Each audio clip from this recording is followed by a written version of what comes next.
Hello students. हम अपना topic कर रहे थे मल्टीनेशनल कॉरपोरेशन।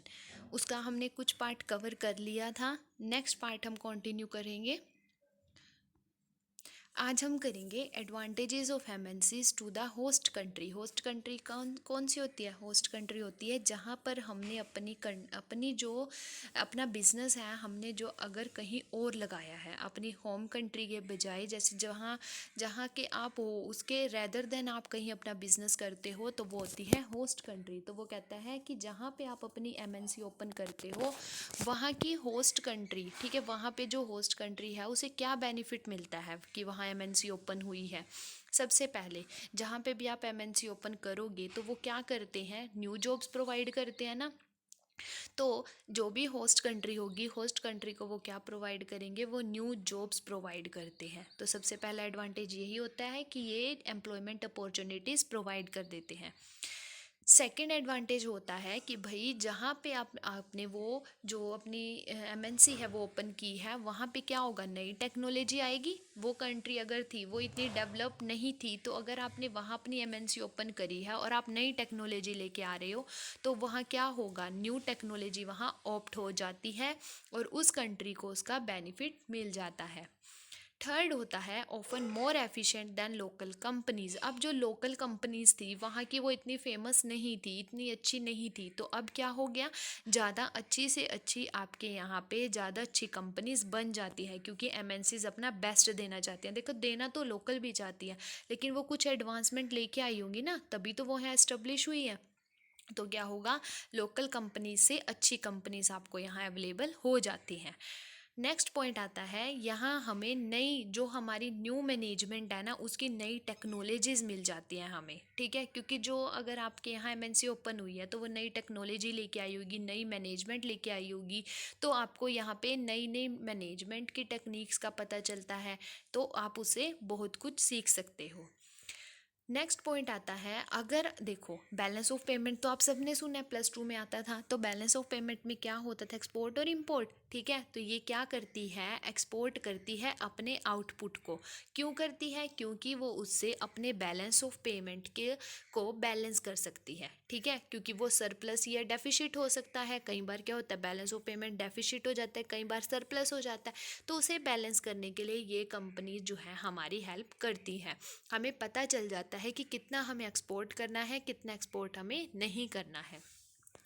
देन आता है, they can lead to new business. देखो, जब यहाँ पे नए बिजनेस सेटअप हुए लोकली, तो यहाँ के लोग भी उस चीज़ को सीख जाएंगे। उन्होंने नई स्किल सीख ली, और अगर एक बार उन्होंने सीख ली तो उसके बाद वो ईजिली उसे अडॉप्ट कर पाएंगे और अपनी कंट्री में वो भी ऐसी ही कंपनी ओपन कर सकेंगे विदाउट एनी डिफ़िकल्टी। क्योंकि स्किल सीखना ही तो मुश्किल होता है, और अगर एक बार उन्हें स्किल्स आ जाती हैं तो वो आराम से अपनी कंपनी, वैसी ही कंपनी, वो ज़्यादा अच्छे से डेवलप कर सकते हैं, ठीक है। तो ये उनका एडवांटेज हुआ है ना। तो नेक्स्ट बोलता है कि भाई advantages of MNC to home country. अब होम कंट्री को क्या एडवांटेज हुई, जिसने वो कंपनीज ओपन की हैं, ठीक है, जोन सी कंट्री में, ठीक है, अब जिसने वो ओपन की है तो उस वाली कंट्री को क्या फ़ायदा हुआ होगा, जोन से वाली कंट्री ने ओपन की। सबसे पहले acquisition of raw material from abroad. अब देखो, अगर उसे एक जगह से रॉ मटेरियल नहीं मिल रहा था, अगर उसने वो कहीं और ओपन की है, ठीक है, अपनी अपनी जो उसने कंपनी वो कहीं और ओपन किया है, क्योंकि उसे वहाँ पे ना बहुत ईजिली रॉ मटेरियल मिल जाता है। तो वो कहता है, सबसे पहले यही आता है कि अब उसे एक्विजिशन रॉ मटेरियल को एक्वायर करना बहुत ज़्यादा ईजी हो जाता है। नेक्स्ट आता है, global and management expert required from competing in global market. अब जहाँ एमएनसी ओपन हुई, जरूरी तो नहीं है कि वहाँ सारी की सारी मैनेजमेंट भी फॉरेन की होगी। अगर आपके यहाँ पे वो यहाँ की स्किल्स उन्हें अच्छी लग रही हैं, तो वो यहाँ से भी एम्प्लॉयज़ ले सकती है, मैनेजमेंट ले सकती है। तो वो बोलते हैं कि जहाँ वो ओपन, तो उस वाली कंट्री को क्या फ़ायदा मिलेगा कि वो टेक्नोलॉजी और मैनेजमेंट जो है वो अलग अलग जगह से बहुत अच्छे लेवल के एक्वायर कर सकती हैं। ग्लोबल में है ना, तो क्या करेंगे, वो कहीं से भी अच्छी से अच्छी मैनेजमेंट को सेलेक्ट कर सकते हैं, ठीक है। देन आता है export of component and finishing goods for assemble और डिस्ट्रीब्यूशन इन फॉरेन मार्केट। अब क्या हुआ, एक्सपोर्ट की बात हो गई ना, एक्सपोर्ट कर सकते हैं अपने गुड्स को, फिनिश गुड्स को क्या कर सकते हैं, कहीं भी असेंबल कर सकते हैं, डिस्ट्रीब्यूट कर सकते हैं, जैसे जैसे उन्हें सही लगता है फॉरेन मार्केट में वो ये सारे काम आराम से कर सकते हैं।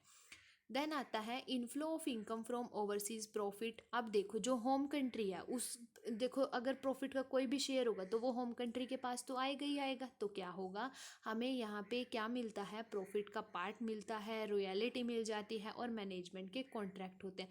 तो जो होम कंट्री है देखो, क्योंकि वो ओपन तो वहाँ हुई नहीं, लेकिन उसके बेनिफिट्स तो वो ज़रूर लेगी ना, तो ये सारे के सारे बेनिफिट्स होते हैं जो कि एक होम कंट्री को मिल जाते हैं एमएनसीज के, क्योंकि एमएनसी है तो उन्हीं की ना, तो इसीलिए क्या होगा, उसे ये सारे के सारे एडवांटेज मिल जाएंगे। ठीक है।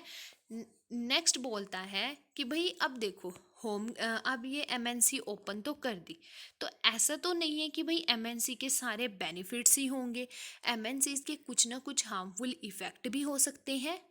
ठीक है, ज़रूरी है कि भाई एमएनसी आपको फ़ायदा ही फ़ायदा देगी, लॉस भी तो हो सकते हैं। तो अब बोलती हैं कि भाई एमएनसीज के कुछ हार्मफुल इफ़ेक्ट होते हैं, वो कौन से होते हैं। The host country is likely to lose its economic opportunity. देखो जोन सी होस्ट कंट्री है जहाँ पे वो एमएनसी ओपन की गई है, वो ना अपनी इकोनॉमिक अपॉर्चुनिटी खो देती है। क्योंकि देखो पहले यहाँ पे क्या था, वो अपने लोकल से यहाँ से वो सामान ले रहे थे, अपनी ही कंपनी में काम कर रहे थे, लेकिन अब क्या हो गया, अब उन्हें के यहाँ से उन्हें क्या करना पड़ेगा, अपनी इकोनॉमिक अपॉर्चुनिटी को खोना पड़ेगा।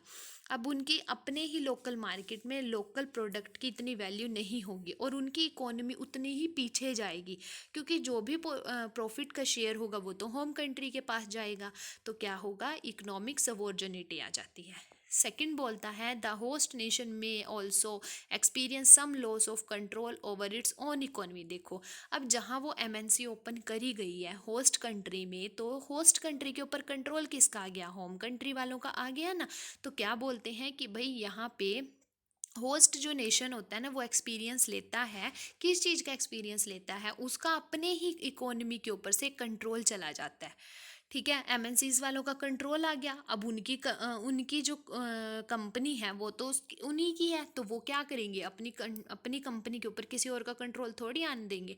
और जिनका वो मतलब जिनका वो एरिया है या वो जिनकी वो कंट्री है, और उनका ही कंट्रोल उससे चला जाता है। ठीक है।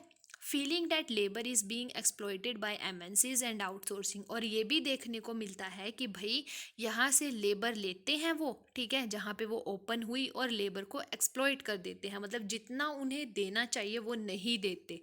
ठीक है। अब जैसे अगर वो अपनी होम कंट्री में ओपन करते, अगर वही कंपनी वो अपनी कंट्री में ओपन करते, तो वहाँ उन्हें वेजेस ज़्यादा देने पड़ते, लेकिन यहाँ के लोग कम देने पे भी तैयार हैं और उनसे वो काम भी ज़्यादा ले रहे हैं।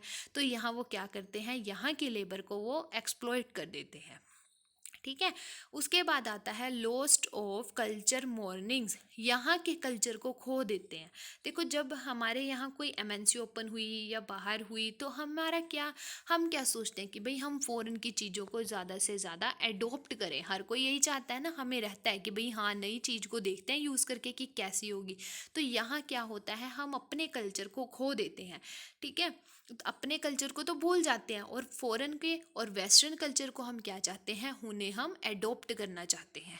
उसके बाद the problem of dumping, dumping की प्रॉब्लम तो देखो आती ही है। डंपिंग में क्या होता है कि अपने यहाँ तो हम उस प्रोडक्ट को हाई रेट में सेल कर रहे हैं, और बाहर जाकर हम उसी प्रोडक्ट को क्या कर रहे हैं, हाई रेट में सेल कर देते हैं। सॉरी, अपने यहाँ तो हम उसे क्या करें, हाई रेट में सेल कर रहे हैं, और फ़ॉरेन जाके हम उसे लो रेट में सेल कर देते हैं। बस हमें क्या है कि मेरे को अपने प्रोडक्ट को हाई लेवल पे या हाई प्राइस पे बेचना है।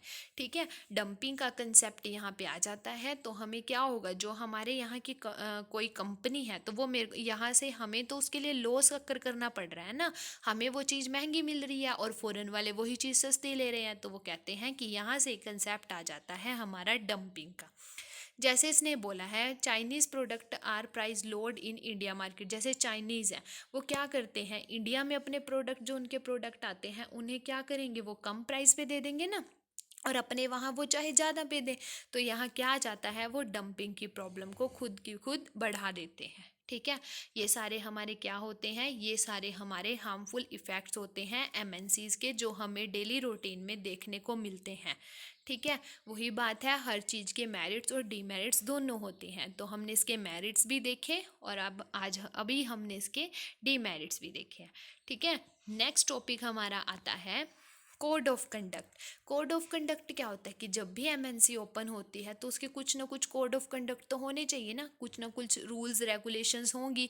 अगर कोई रूल्स रेगुलेशन नहीं होगी तो कोई एमएनसीज थोड़ी है कि आप आए और आपने सीधा ओपन कर दी, तो उसके भी कुछ कोड ऑफ कंडक्ट होते हैं। तो क्या कोड ऑफ कंडक्ट होते हैं? MNC must respect the national subordinity of host country. जहाँ पे भी आपको एमएनसी ओपन करनी है, जो सी भी कंट्री में आपको अपनी कंपनी ओपन करनी है, ठीक है, तो वहाँ की सबऑर्डिनेटी की आपको रिस्पेक्ट करनी है। ये नहीं है कि वहाँ की सबऑर्डिनेटी को आप हार्म कर रहे हो कि हाँ भाई वहाँ की इकोनॉमी की या वहाँ के कल्चर की आप वैल्यू ना करो और अपना काम करते रहो। तो वो क्या बोलता है कि रिस्पेक्ट करो नेशनल सबऑर्डिनेटी की। दूसरा, and observe their domestic laws regulations and administrative practices. साथ के साथ आपको वहाँ के लॉ देखने हैं कि भाई वहाँ के क्या रूल्स हैं, क्या रेगुलेशंस हैं, कौन सी एडमिनिस्ट्रेटिव प्रैक्टिसेस वहाँ यूज़ की जाती हैं। तो आप वो सब देख के आपको भी वो सारा क्या करना पड़ेगा, फॉलो करना पड़ेगा। अब जो वहाँ रूल्स रेगुलेशंस हैं वो तो अप्लाई होते हैं, तो आपको भी वो सारे के सारे फॉलो करने पड़ेंगे क्योंकि आप अपनी एमएनसीज वहाँ ओपन कर रहे हो। नेक्स्ट आता है adhere to host national economy goals development objection cultural socio cultural value. अब वो क्या कहता है कि भाई जहाँ पे आपने अपनी कंपनी ओपन किया है ना, तो वहाँ पे आपको कुछ इकोनॉमिक गोल्स भी लेने पड़ेंगे, कुछ डेवलपमेंट ऑब्जेक्शंस होंगे। देखो कुछ ना कुछ तो ये भी होता है ना कि ये काम आप नहीं कर सकते, वहाँ की कल्चरल वैल्यू को आपको फॉलो करना पड़ेगा। तो आपको होस्ट नेशन को जब भी आप फॉलो करते हो तो आपको ये सारे के सारे पॉइंट ध्यान रखने पड़ते हैं। अदरवाइज क्या होता है, ये काम हमारा कंप्लीट नहीं हो पाता और हमारी एमएनसीज डेवलप नहीं कर पाती। नेक्स्ट आता है रिस्पेक्ट ह्यूमन राइट्स। जो भी वहाँ के ह्यूमन राइट्स होते हैं, आपको उन ह्यूमन राइट्स की भी रिस्पेक्ट करनी चाहिए। अगर आप रिस्पेक्ट नहीं करते हो तो क्या होगा, तो वहाँ की आपकी एमएनसीज ज़्यादा दिन तक नहीं चल पाएगी।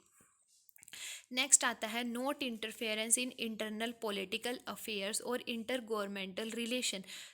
नेक्स्ट बोलता है ये कि भाई जो भी वहाँ के पॉलिटिकल अफेयर्स हैं या वहाँ जो भी गवर्नमेंट के रिलेशंस हैं, आप उनमें एंटर नहीं कर सकते, क्योंकि आपके पास थोड़ी ना वहाँ राइट है कि भाई आप उनकी पॉलिटिकल पार्टीज़ में एंटर करो या आप उनसे कुछ उनसे छेड़खानी करो, उनके रूल्स रेगुलेशंस को छेड़ो। नहीं, आप उनके पॉलिटिकल अफेयर्स में कोई एंटर नहीं करोगे। अगर आप करते हो तो उसके लिए भी आपको एमएनसीज वहाँ से आपको अपनी एमएनसीज से निकालना पड़ सकता है। ठीक है।